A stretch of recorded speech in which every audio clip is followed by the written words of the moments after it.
Hello guys, good morning. অনেক সকাল সকাল ঘুম থেকে উঠে পড়েছি। পর্দাটা সরিয়ে তোমাদেরকে দেখিয়ে দিলাম যে কতটা সকাল হয়েছে। এখন বাজে সকাল 6:30 আর আজকের ওয়েদারটা তোমরা দেখে নাও। ওই কোণে দেখো সূর্য মামা কিন্তু এখনও উঠেনি ঠিক করে। তারপর সকালবেলা উঠেই আমরা প্রথমে যে কাজটা করি সেটা হলো ব্রাশ করি। বাট আজকে আমি ভাবলাম একটু লিস্ট্রিন মাউথওয়াশ দিয়ে মুখটা ওয়াশ করে নিই। কিন্তু আমার যেটা প্রবলেম হয়, আমার মুখটা একদম জ্বলে যায়। তোমাদেরও এরকম হয় নাকি বলো। তারপর আজকে আমি একদম সকালবেলা উঠেই স্কিন কেয়ার করব, কারণ আজকে আমার হাতে বেশি সময় নেই, তাই জলে বরফ নিয়ে নিয়েছি। তোমরা তো সবাই জানো যে ফ্রেশ ঠান্ডা জলে স্কিনটাকে ধুয়ে নিলে কতটা রিফ্রেশিং লাগে। স্কিনের পোর্সগুলো কিন্তু একদম ওপেন হয়ে যায়। আরও কী হয় জানো, স্কিনটাকে গ্লোয়িং করতে সাহায্য করে, অ্যাকনি প্রিভেন্ট করে, তারপর কিন্তু ডার্ক সার্কেলটাকেও একদম রিমুভ করে দেয়। এইভাবে বরফ জলে মিশিয়েও মুখটাকে ধুয়ে নিতে পারো, কিংবা নর্মাল বরফ দিয়ে মুখটাকে রাফ করতে পারো।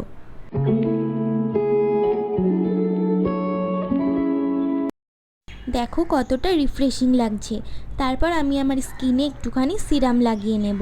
এটা হচ্ছে প্লামের সিরামটা।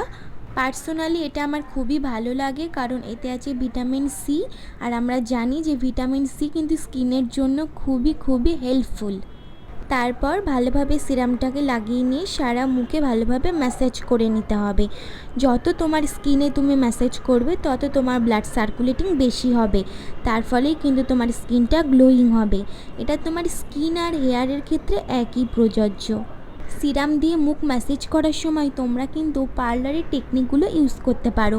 ওরা আমাদের যেভাবে স্কিন কেয়ার করে, আমরাও কিন্তু বাড়িতে সেই একইভাবে করতে পারি, মানে একই রকমভাবে ম্যাসাজ করতে পারি। এই সময় তুমি কিন্তু তোমার ডার্ক সার্কেলটাকে রিমুভ করার জন্যও ভালোভাবে ম্যাসাজ করতে।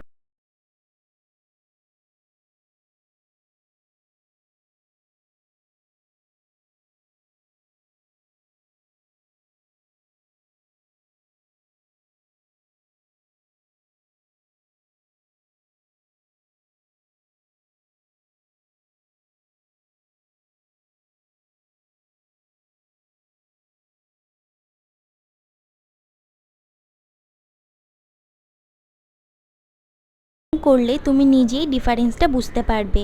তারপর সবথেকে ইম্পর্টেন্ট আমি যেটা করি, এক গ্লাস জল খেয়ে নেব, কারণ সকালে উঠে এক গ্লাস জল খেলে ডাইজেশন যেরকম ভালোভাবে হয়, সেরকম কিন্তু আমাদের ইমিউনিটি সিস্টেমটাকেও বাড়িয়ে তোলে।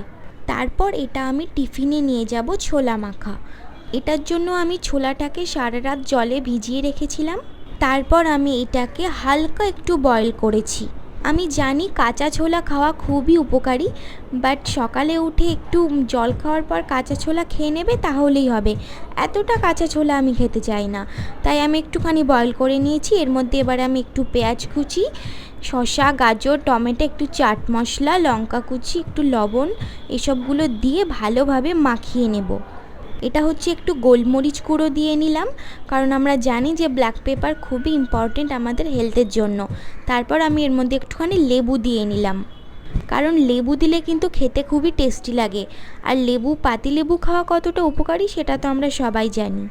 তারপর একটা চামচ দিয়ে এটাকে ভালোভাবে মাখিয়ে নিতে হবে, পুরোটা যাতে একসাথে মিশে যায়।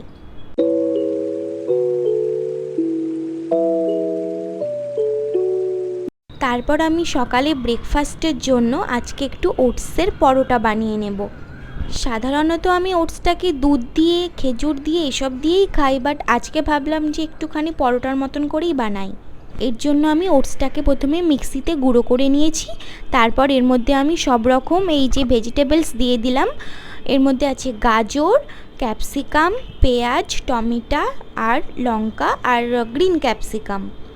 তারপর আমি এর মধ্যে সামান্য পরিমাণে একটু জল দিয়ে দেবো, যাতে এটাকে ভালোভাবে মেশানো যায়।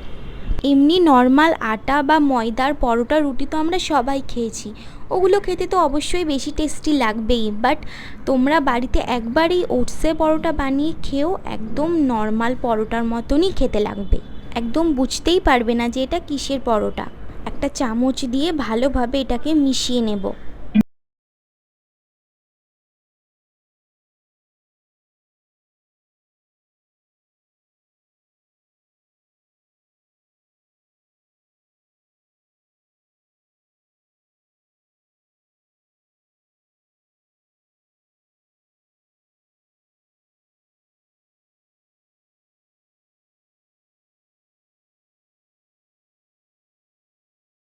হয়ে গেলে এর মধ্যে একটা ডিম ফাটিয়ে দিয়ে দেব। তারপর এটাকে আবার চামচ দিয়ে নাড়িয়ে ভালোভাবে মিশিয়ে নিতে হবে।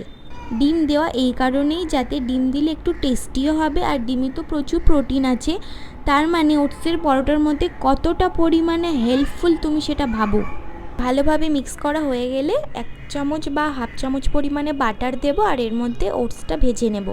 তারপর দেখো তৈরি হয়ে গেল গরম গরম ওটসের পরোটা। এটাকে দেখে কি মনে হচ্ছে এটা কোনো রকমভাবে যে ওটসের পরোটা? প্রথমে হাতটাকে খুব ভালোভাবে ওয়াশ করে আসতে হবে, কারণ হ্যান্ড হাইজিন কিন্তু অত্যন্ত জরুরি আমাদের জন্য। সমস্ত জার্মস কিন্তু আমাদের হাতেই লেগে থাকে, তাই হাত কিন্তু খাবার আগে খুব ভালো করে ধুয়ে নিতে হবে। শুধু একটু জল দিয়ে ওয়াশ করে নিলে হবে না, ভালো করে হ্যান্ড ওয়াশ দিয়ে বা সাবান দিয়ে কিন্তু হাতটাকে ধুয়ে নিতে হবে। তারপর আমি পরোটাকে একটু টেস্ট করে দেখলাম, খুবই ভালো খেতে হয়েছে, কারণ এটা আমি বানিয়েছি। আর এর সাথে তোমরা একটুখানি স্যালাড কেটে নিতে পারো, একটুখানি রায়তা খেতে পারো, বাট আমার কাছে আজকে শুধুমাত্র শসাটাই অ্যাভেলেবেল ছিল, তাই আমি শুধু একটুখানি শসা দিয়ে স্যালাড বানিয়ে নিয়েছি।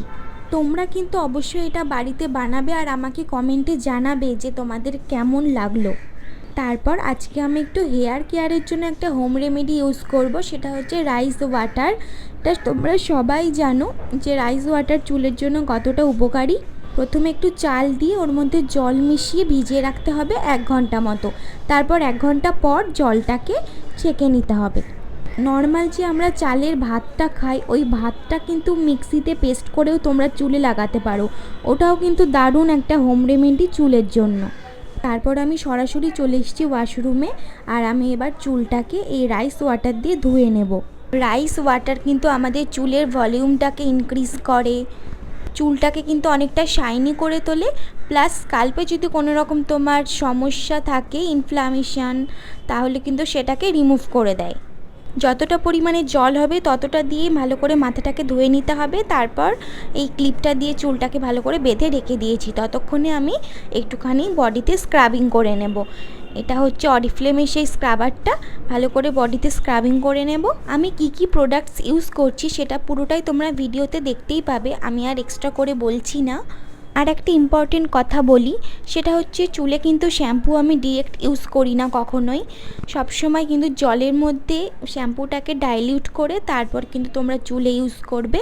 আর আমি বিশেষ করে শ্যাম্পু করার সময় শ্যাম্পুর সাথে কিছু না কিছু একটা মিশাই, সেটা হচ্ছে হয় লেবু, পাতিলেবুর রস, কিংবা হতে পারে অ্যালোভেরা জেল, যেটার জন্য তোমার চুলটাকে শাইনি করবে।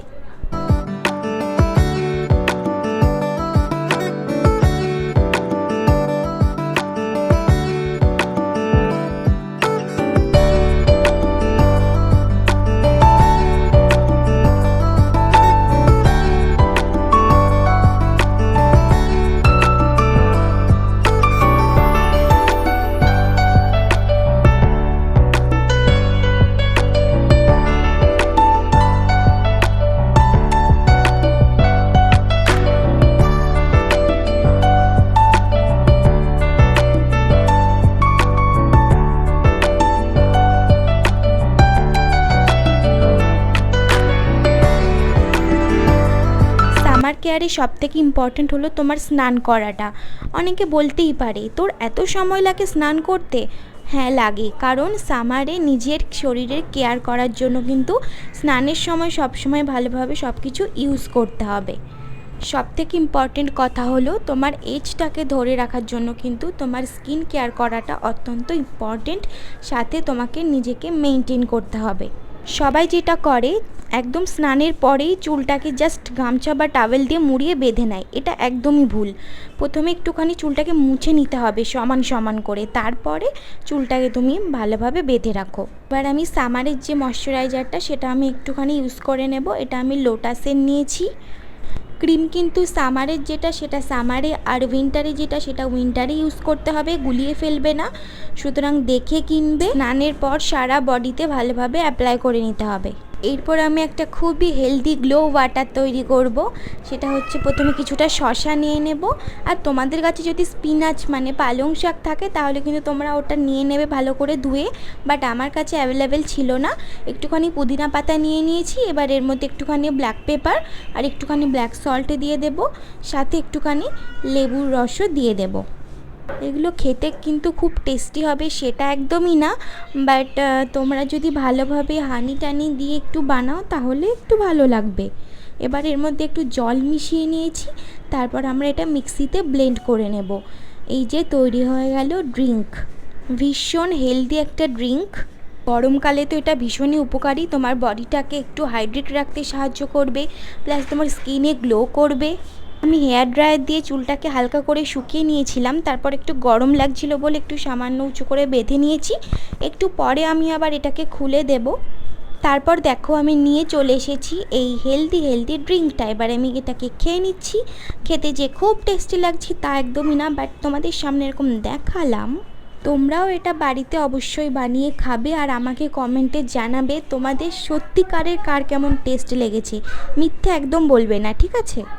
তো আমার আজকের ভিডিওটা এই পর্যন্তই। ভিডিওটা ভালো লাগলে লাইক, শেয়ার আর সাবস্ক্রাইব করো। তোমরা সবাই দেখো কিন্তু সাবস্ক্রাইব কেন করো না আমি বুঝতে পারি না, শুধু বড় লোকদেরই বড় লোক বানাবে। হ্যাঁ, এটা কিন্তু একদম ঠিক না। তাড়াতাড়ি সাবস্ক্রাইব করো। Take care yourself, tata, bye by.